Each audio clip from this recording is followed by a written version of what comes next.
So for your book, Just in Case, where did you get the idea from? Well, I have a previous book, Just a Minute, with the same character, and even though I never thought I was going to create another book with Senor Calavera, a few years ago, as we were in Mexico, my husband and I, we were walking, and I started telling him that sometimes I fantasize about the idea that if I were going to do another book about Senor Calavera, what it would be about.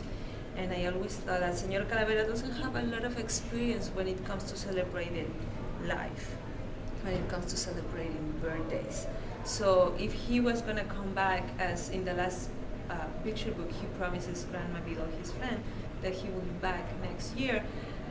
So the book probably would be about him keeping that promise and coming back, but will he know what to do?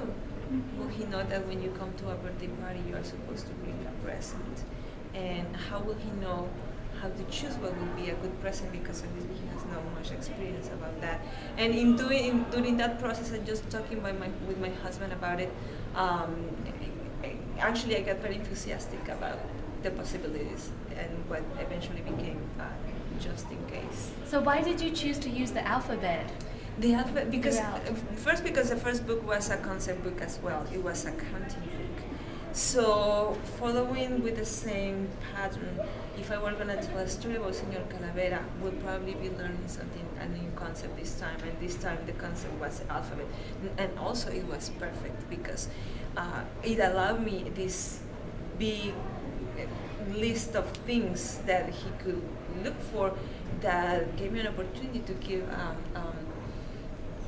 an insight of what is the Spanish language and what it's like to celebrate in Spanish and what it's like to create this presence inspired in the Spanish language, and just by choosing 1% of from every letter of the alphabet.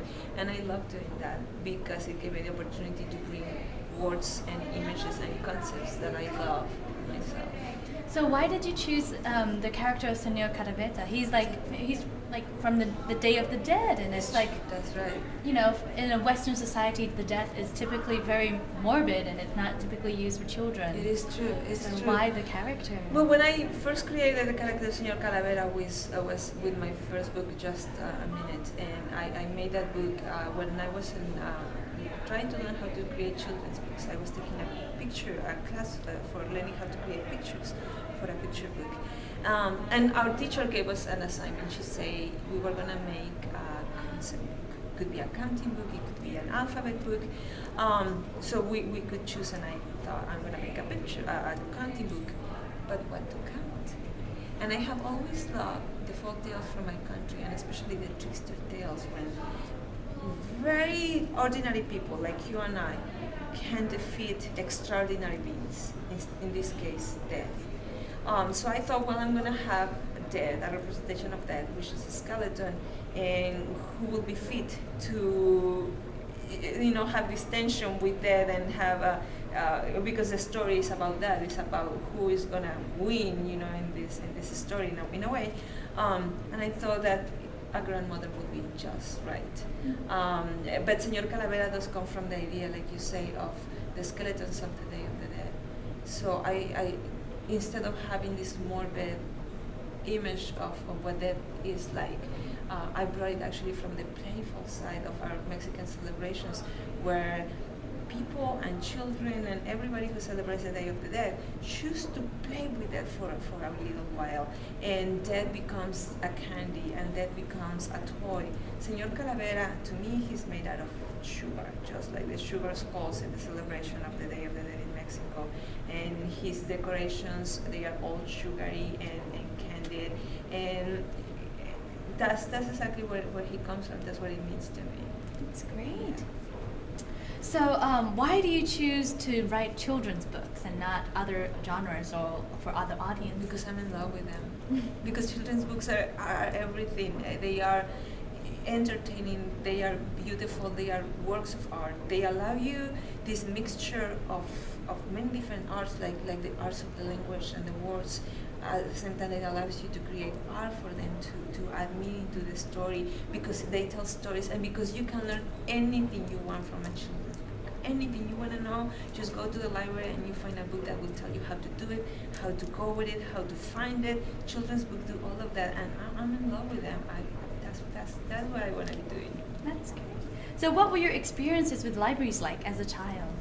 I didn't go to the libraries. I grew up in Mexico. I did not know that libraries existed, and they did exist in my country. They are not what they are here in the United States, although people are working on it. When I was growing up, I did not have experience with libraries or with children's books or any of that. I got to know the children's section of the book of the public library for the first time when I was about 25 years old, and I came to the United States and I saw it, and I knew that's what I wanted to be. Awesome. So do you think it's important for parents to introduce their children to libraries? Absolutely. Because in the libraries you're going to find, and through the books, you're going to find the answers to everything you want to know. Like, if you want to know about yourself, if you want to know what's your powers and what's your strength and how to work that, how to find yourself, you always will find it in a book. And when you do it with your own child, if you are taking your child through that journey, you are also forming a bond and a connection that will never disappear. Parents who are connected to their children through books have a strong bond, and I will just recommend it to anybody. There is so much to learn through the books in the libraries. That's great. So what do you think that children can get out of libraries that they can't get elsewhere? Well, like that, they can find themselves. They can find themselves through the stories. They can find their own sense of being brave, their own sense of being vulnerable. Through stories, we recreate our own life, and also we understand our life as something that we create ourselves, that is a form of art, and through the books, we go through those journeys and things that we need to learn, and we do it through characters, and we live inside those books. I think that if you wanna grow, go to a library. That's great. Thank you so much for your time with us.